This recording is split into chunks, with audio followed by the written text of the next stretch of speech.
O'rtoqli navbatdagi firmamiz o'sha jonajon Funded Next Futures firmasi. Funded Next Futuresga keladigan bo'lsa, raqobatda ortda qolgan deb aytgan bo'lardim. Raqobatda, chunki obzor qo'yaman My Funded Futures, Lucy Tradify ko'rgan bo'lsalar kerak, juda zo'r narxga, juda zo'r takliflar. Xohlasang bir kunda o't, xohlasang sразу fundini ol, uyda bu uyda juda ko'p narsa berishyapti, lekin bizani eski do'stlarimiz sal orqaroqda, lekin обязательно ko'rsataman bular nima taklif qilayotganini. Dubayda joylashgan firma 1 yildan beri Futuresda ishlab kelyapti. Anchadan beri bizga CFD bilan mashhur bu firma. Bizga taklif qilinayotgan platformalar TradeAway, TradingView, NinjaTrader. Karta va kripto bilan akkaunt sotib olsanglar bo'ladi. Bulardan yechishga keladigan bo'lsak, Rise'ga yechib olamiz pulni Funded Next'dan. Xullas, kelinglar, undan ko'ra sizlarga ko'proq tariflari haqida ma'lumot beraman. O'rtoqlar, mana sayt ko'rib turibsizlar.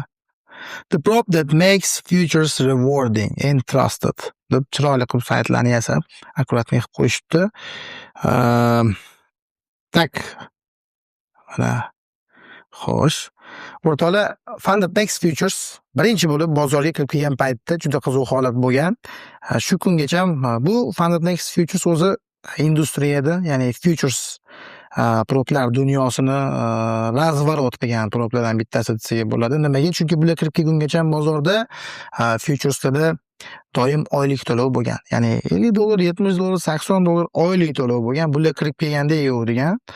Endi biz bir martalik to'lovni taklif qilyapmiz degandan keyin mana Lucid Flex chiqdi, bir martalik to'lov va shunaqa proplar sekin-sekin ko'payyapti. Shundan keyin bular kirib kelgandan keyin o'zi raqobat degan narsa ham kuchayib ketdi. Proplar har xil narsalar taklif qilishyapti. Bundan biz iste'molchilar yaxshi foyda qilyapmiz. Tak, o'sha aytganimdek, Funded Next Futures bu bir martalik to'lov o'rtoqlar. Bir marta olasizlar, shu bilan boshqa to'lov qilinmaydi. Tak, tariflar bo'yicha gaplashadigan bo'lsak, mana Bold Challenge, Rapid Challenge va Legacy Challenge'imiz bor. Bolddan boshlaymiz, lekin Bold haqida o'zi ko'p gapirmoqchi emasdim. Chunki closing soon bu video chiqqungacha bu Bold Challenge yo'q bo'lib ketishi mumkin. Bu vaqtinchalik berilgan bizga tarif. Xuddi My Funded Futures'dagi Rapid tarifiga o'xshab turib, Rapid ham vaqtincha berildi, ma'lum bir skidkada beriladi. Urg'ilib qoldi degan narsa bu Bold ham berildi va closing soon deb yozib qo'yibdi. Yaqinda o'sha Bold bo'lmaydi. O'zi ikkita tarifi bor edi. Funded Next Futures'da Rapid Challenge va Legacy Challenge o'rtoqlar. Mana Limited Time Exclusive Challenge deb qo'yibdi. Bolddan boshlaymiz. Bold bizga faqat 50 million akkaunt taklif qilyapti. Ko'rib turganlaringiz, narxi $100, 99.99 ga bor ekan. Narxi 100, profit targeti 3000, общий просадка 2000, daily loss 1000 va add-on available deb qo'yibdi. Bu nima degani? Ma'lum bir pul to'laysiz. $10, $15 pul qo'shasiz, mana $100 qo'shiladi. Sizdan daily loss'ni olib tashlashadi. Menimcha shunaqa. Chunki to'g'risini aytaman, Bold yaqinda, o'zi Boldga men Bold haqida gapirmoqchi emasdim. Chunki video chiqqungacha bu Bold yo'q bo'lib ketishi mumkin. Ma'no yo'qda undan. Normallik ko'rsatib qo'ya qolaman. No activation fee, ya'ni siz imtihonni o'tganingizdan keyin top stepga o'xshab turib, masalan, aktivatsiya uchun pul so'ralmaydi. Mana shu $100 olasiz, imtihondan o'tasiz, bo'ldi. Boshqa pul to'lamaysiz, bularga Funded'da ishlab yuraverasiz. No minimum benchmark days. 5 kun yoki 3 kun daromadli kun qilgin, keyin pul yechasan deb so'raydi ko'p firmalar.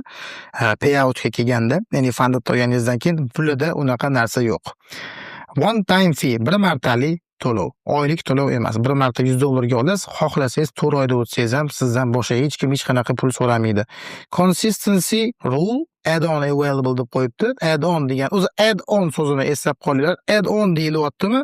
Demak, siz ma'lum bir pul evasiga qanaqadir funksional qo'shib olsangiz bo'ladi akkauntingizga. Mana bu holatda 40% consistency rule bor ekan.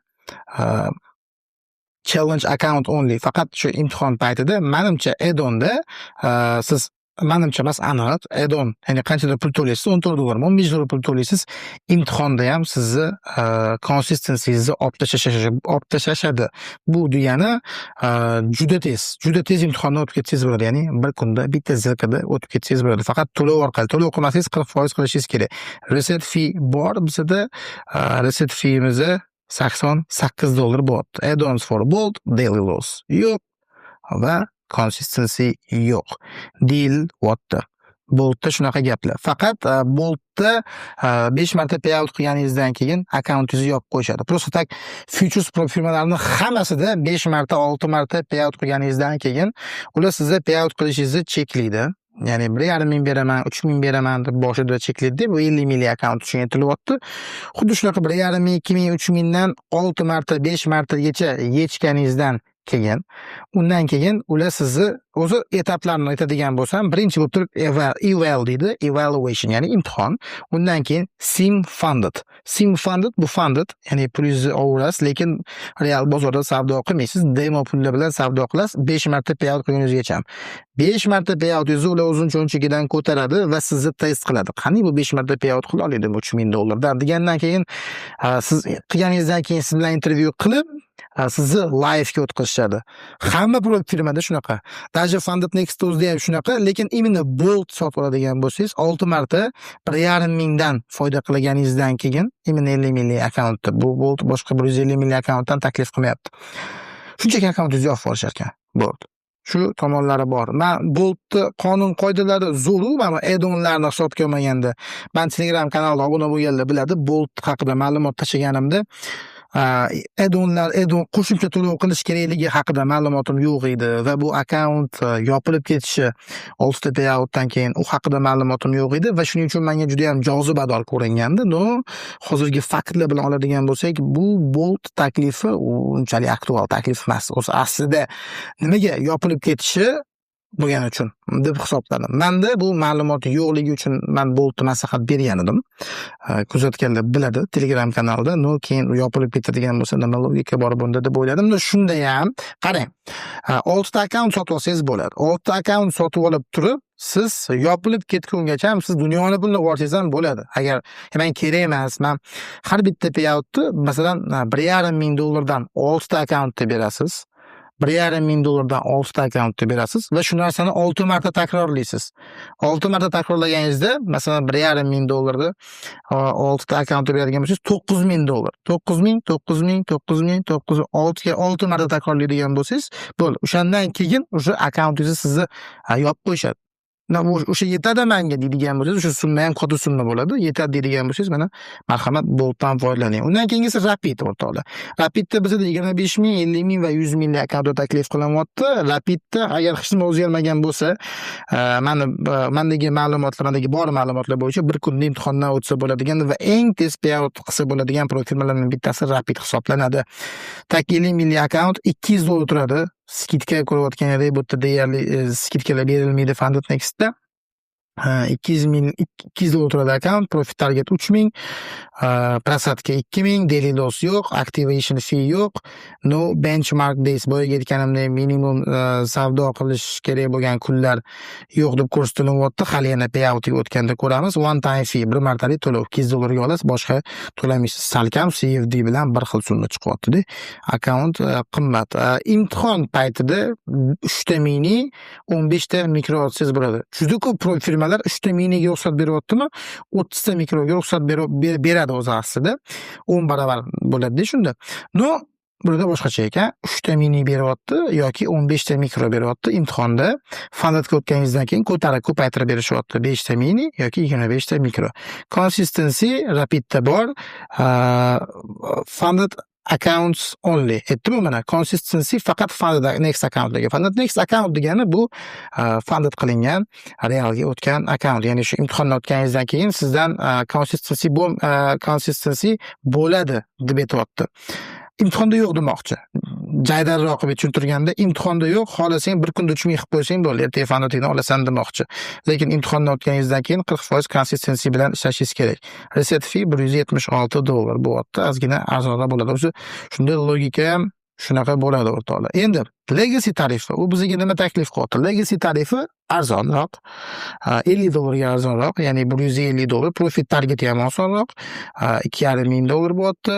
Prosatkasi 2000 bo'lyapti. Daily loss yo'q. Aktivatsiya qilish uchun to'lov yo'q. Bir martalik to'lov, ya'ni to'lov ham oylik emas. 3 taga 30 ta. Mana ko'ringlar, o'sha bo'tda 3 taga 30 ta beryapti. Imtihonda funded bo'lganingizdan keyin 5 taga 50 ta ochish beryapti. Tak. Va consistency rule faqat anaqada bor. Imtihonda bor. Challenge account only deyapti. Challenge account only deyapti, 40% bor. Rapidda imtihonda yo'q. Imtihonda yo'q. Legacy'da imtihonda bor. Mana. Imtihonda 40% qilasiz. Funded bo'lgandan keyin umuman consistency yo'q. Men legacy qaragan bo'lardim narx jihatdan legacy qaragan bo'lardim. Bir kunda o'tkisi kelganlar uchun-da. Bir kunda o'tkisi kelganlar uchun rapid. Men sekin-sekin ishlayman deganlar uchun legacy bo'ladi. Endi kelinglar, anaqani ko'rib chiqaylik sizlar bilan. Payout qonun qoidalarini hozir sizlarga batafsil ko'rsataman. Xo'sh, o'rtoqlar, Bolt boyaga aytgan birinchi yaqinda yopilib ketadigan tarifimiz bizada funded bo'yicha gaplashadigan bo'lsak, endi men bu narsalarni hammasini boya tushuntirib berdim sizlarga. Performance reward eligibility rules. Tak, minimum $250 account balance must reach 52,000. Buffer yopib chiqish kerak ekan. Buffer yopib chiqish kerak ekan. 52,000 withdraw profit above 52,000 dan 100 tepasini beradi faqat. Minimum $250, maksimum 1,5 boya ketgandek 1,5. 6 marta 1,5 dan olsangiz akkauntingiz yopib qoladi. 80 ga 20, 80% sizga. Minimum trading days shart emas. Maximum loss limit birinchi withdrawdan keyin srazu 50,000 ga ko'tarib qo'yishadi. 6 ta akkaunt olib ishlamasangiz Bolt вообще не вариант. Вообще bir dona Bolt oladigan bo'lsangiz вообще kerak emas ekan. To'g'risi, mana aytib qo'yibdi, 1,5 dan 4 ta ichasan 6,000. 6,000 ga to'xtanglar, men adashimman o'rtoqlar, qarang. 6,000. Men 6 marta yechasizmi Boltdan? 6 marta emas, 4 marta ichar ekansiz, undan keyin akkauntni yopib yuborar ekan jigarlar. O'shaning uchun to'g'risi Bolt вообще не вариант. Лучше Rapid yoki Legacy qaragan bo'lardim. Kelinglar, o'shaning uchun sizlarga Rapid bilan Legacy'ni tushuntirib beraman. Boltga endi kimga yoqsa, men qaytarmoqchi emasman sizlarni Bolt akkaunt sotib olishdan. Bolt ham zo'r. No, menga qolsa Rapid yoki Legacy. Rapid bilan Legacy'dan tanlash kerak bo'ladigan bo'lsa, men Legacy'ni tanlagan bo'lardim. Tak, Rapid akkauntida consistency rule 40%. Fundedda pul yechish payout haqida gaplashamiz sizlar bilan. Benchmark days, ya'ni benchmark days yo'q. Ya'ni siz buncha savdo qilib bering, 3 kun savdo qilib bering, 5 kun savdo qilib bering yo'q. Minimum performance biz requirement so'rash uchun $250 minimalni yecha olasiz. Deyapti 25 ming akkauntga 50k uchun $500 dan kam bo'lgan summani yecha olmaysiz. Tak.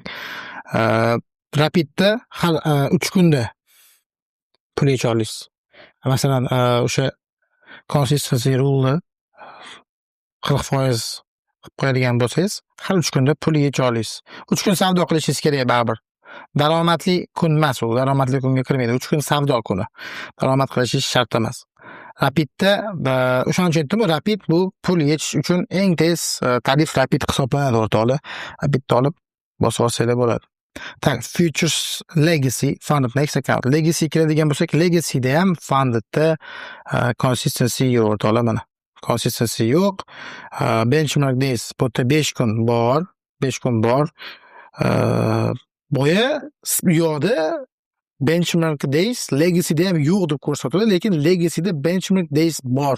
Haqida menda ma'lumot bor edi, lekin mana bu yoqda ko'ryapsizlar, benchmark days bor. 5 kun ishlashingiz kerak, kamida daromadli kun 200 dan qilishingiz kerak. 50 milliy akkaunt, 50 milliy akkauntga 200 dan qilib qo'yishingiz kerak bo'ladi. Kamida $500 so'rab olar ekanmiz. Tak, kamida 500 foyda qilishingiz kerak. O'shanda 250 so'rab olar ekansiz. Tak, 5 kun hozir aytganimdek, har 5 kunda so'rab olasiz. Funded Next'ni daromadni olib chiqib ketishingiz bu yerda 50% bo'lishi kerak edi. U yo o'chirib tashlagan buni yo tak ilishi o'zgartirib qo'ygan qonun qoidasini. Chunki men Funded Next'ni anaqasiga kirmaganimga ancha bo'ldi. Hozir sizlar bilan birga tak ko'ramiz. Qaranglar. Funded Next'da ham payout cap'i bor edi. Payout cap'i bo'lishi kerak. Buffer'ni yo buffer emas. Aytaman. Ozgina anaqasiga FAQsiga bo'limiga buni o'zgartirish kiritib qo'yibdi-da. Tak. Legacy'da bu 5 kun daromadli kun qilganingizdan keyin consistency bo'ladigan bo'lsa, qilgan daromadingizni 50% chiqarib berardi. O'zi men birinchi endi bu o'sha o'tgan yil yozlariga to'g'ri keladi. Qonun qoidasi bo'yicha bu narsa bo'yicha polibomo uni qoldirmaymiz. Chunki bu haqida o'rtada mana ma'lumot yo'q. O'sha ma'lumotni topa olmayman men bu yerdan, chunki shu yerda turgan bu ma'lumot doim.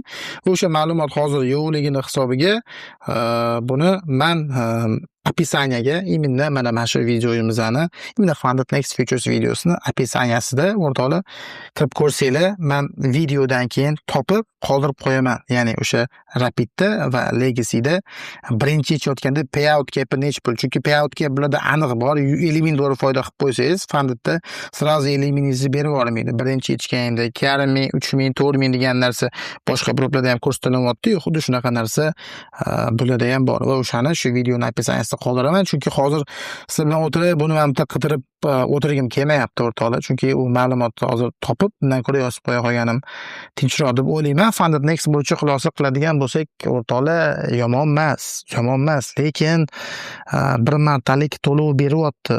Gap yo'q. Legacy'da, Fundedda consistency olib tashlashgan, lekin Lucid xuddi shu narsani 2 barobar arzonga beryapti. 2 barobar. Qatlardir farqi bor, lekin sizga menimcha agar men ovuraman, menga mana shu yoqdi degan bo'lsangiz, ovurang birinchi navbatda. Yomon degani emas. Mana bu videodan va PropTanla veb-saytini qilishimdan maqsad odamlarga solishtirishga imkoniyatni qilib berish. Bu propni menimcha ekan, bu propni bunaqa ekanda, konsistensiya bunaqa ekan, buni narxi past ekan deb bemalol veb-sayt orqali yoki mana shu firmalarga yozgan obzorlarimiz orqali bemalol ko'rib olishingiz uchun qilganmiz. Endi meni maqsadim bu yerda obzor, moliyaviy maslahat emas. Baribir hammasini tanlab, hamma o'zi sharoitdan, cho'nchagidan kelib chiqib xohlaganini tanlayveradi. Savollar bo'ladigan bo'lsa, o'rtoqlar Mobi Bisil botga murojaat qilsanglar bo'ladi. Funded Next Futures Pro firmasi bo'yicha bermoqchi bo'lgan ma'lumotlar o'shadan iborat. Sizdan o'rtoqlar like va podpiska bu bizani yagona motivatsiyamiz. Albatta o'z fikringizni kommentariyada qoldiringlar. Xudo xolasa keyingi videolarda ko'rishguncha xayr salomat bo'linglar. O'zinglarni ehtiyot qilinglar.